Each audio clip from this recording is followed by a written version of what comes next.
stage now. This guy's going to guide you through the show. Very funny man, plays clubs and colleges all over, and is a great independent filmmaker. Put your hands together for Kyle Schickner, everybody. All right, everyone, how's Scotty's doing tonight? How's everyone doing? That's going to keep this energy up, okay? Fuck the weather. Yeah, that's right. That's right, fuck the weather. All right, so, couple ground rules before we get going, okay? We have to laugh. You don't have to laugh, but you're gonna, because I know these comedians are fucking hilarious. But here are the ground rules. You've come to a comedy show. It is called Scotty's Comedy Cove. This isn't a TED Talk. This is not a mandatory HR meeting because Joey's eyes lingered on Beth's butt a little bit too long. We are here to laugh and have fun. And you might, listen, I know these comedians, someone's gonna get a little offended periodically. Be okay, I'm looking at you, Sam. Have fun, relax, just put a pin in it, move on, okay? Because it's all about laughing. There's nothing we can't joke about, okay, right? All right. All right, we on board with that? Yes. All right, that being said, Israel. No, I'm kidding, I'm not gonna I'm not stupid. So, it's been a rough year. My mom died this year. Yeah, no, I figured I'd start light tonight with you guys. She died, but she was 84. She had a nice run, but enough is enough. She's sort of wearing out her welcome a little bit, but we miss her, we love her, but to be honest with you, losing a parent is hard, as I'm sure a lot of you know, but what was harder for me has been dealing with my dad's, his newfound bachelorhood.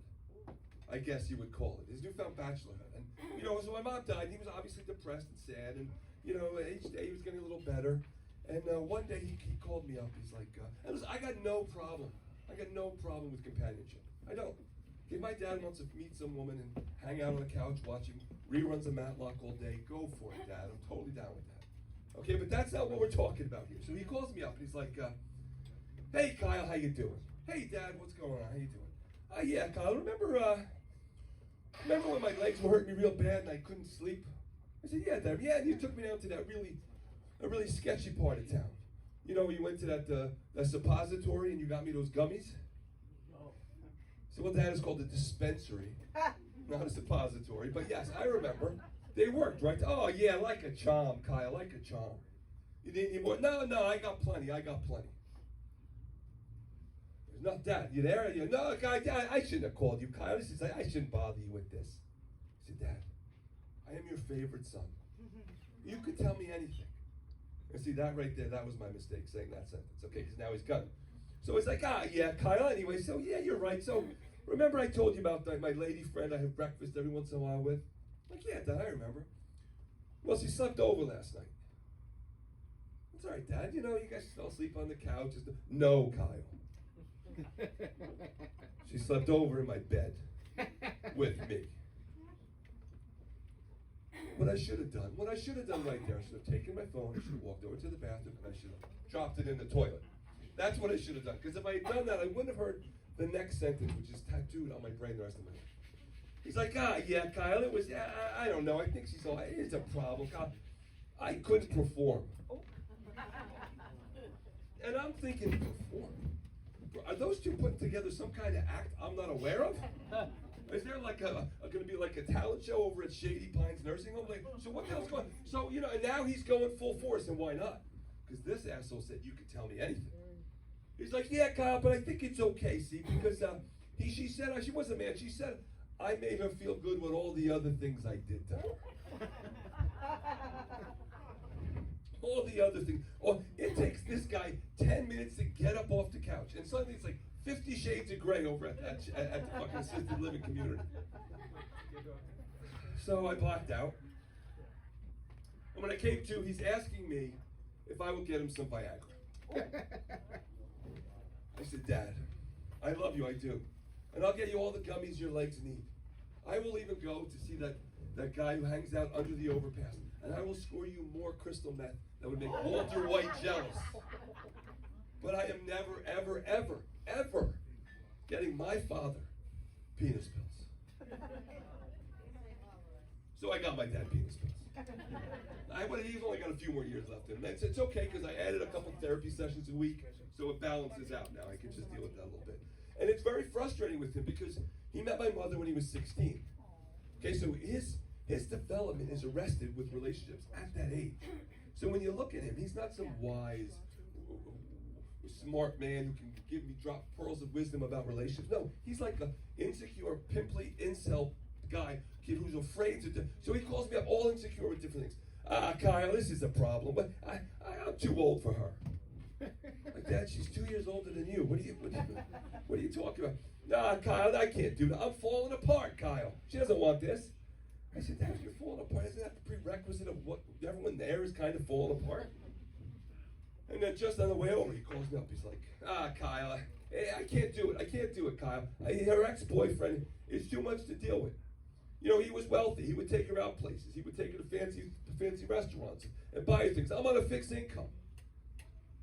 I'm like, all right, Dad, what happened with that relationship? He's in hospice. Stage 4 lung cancer. I said, Dad, give it a couple days. I think the thing's going to work out on its own. Just don't panic with this guy. So I'm dealing with that, but I'm feeling old myself too because I got this smartphone and my kids. I think my phone's fucking with me. I really do think it's picking on me. Like, you know, I got this weight loss app, right? And you plug it in, and you know, it helps you lose weight, and it sends you like positive messages throughout the day to keep you going. Just the other day, it sent me a message. Congratulations! It seems you're out of the coma. Good job. Like, I move around a little bit more than that. And then, you know, I get these pop-up ads, and I used to get pop-up ads that were great. I used to get these pop-up ads for like, you know, Zales Diamonds, 3 months salary is what she's worth. Or like, come visit extravagant Alaska and go on the cruise of a lifetime. Now I'm getting pop-up, you know, and I'm a kid, and things have been rough for me, you know. You would be surprised, but like being a stand-up is not exactly the best retirement plan you would ever have. So things are a little tough financially. So now I'm getting pop-up ads for like Dollar General on like just recently expired ho-hos.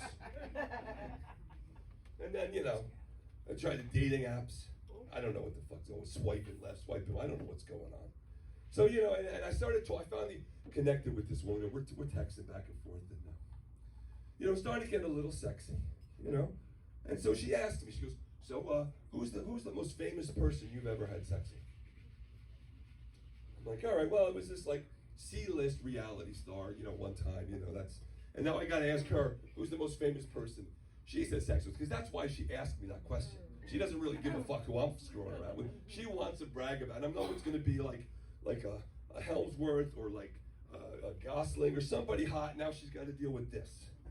So I'm like, who is the most famous? She says, Rudy Giuliani.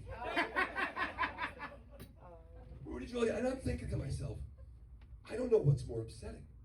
The fact that she fucked Rudy Giuliani, or she thinks it's okay to tell me that she fucked Rudy Giuliani. So I stopped, I got a little nervous, and she could tell. She goes, oh no, don't worry. It was before I understood. I knew it was politics. His politics is like so low on the problem list with you fucking Rudy Giuliani. I'm not worried about his little conservative. It's Rudy Giuliani.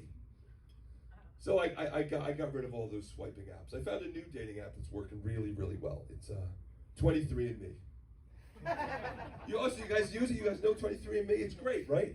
It's really, really. Look at the judgment on your. Oh, Kyle, that's not a dating site. You're not supposed to date your relatives, Kyle. Come on. What did I look? You already got something in common with them. And look, I'm talking like I'm talking like third cousin, second cousin, worst case scenario. If there was a first cousin who could keep a secret, okay, maybe I would, you know, that would be something I would consider. I mean, listen, if there's like a long lost sister who, you know, was really hot, all bets are off. Like, I'm not making any promises to people tonight. All right, so I think that's really going to be it. This moment reminds me of what my wife said to me during a threesome we were having. She said, Kyle, stop trying so hard. No one's here for you. So we got a bunch of great comics. Our first one is here's the sad part. I need glasses now. It's ridiculous. I need fucking glasses for everything. I need glasses for God. I need to wear these when I watch porn. That's where it's at now. That's where it's at. I didn't realize for a while. You know, and then I found out the hard way that I needed glasses to watch porn. I'm like, that's what I'm looking at? So it turns out I'm gay.